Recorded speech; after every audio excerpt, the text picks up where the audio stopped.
وظیفہ حضرت خضر علیہ السلام۔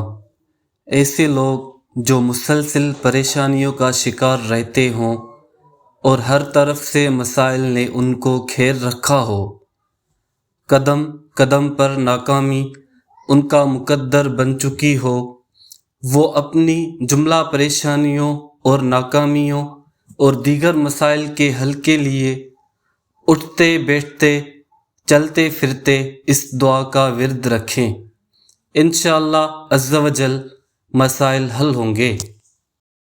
یا لطیفم بخلقہ یا علیمم بخلقہ یا خبیرن بخلقہ، الطف بی یا لطیف یا علیم یا خبیر۔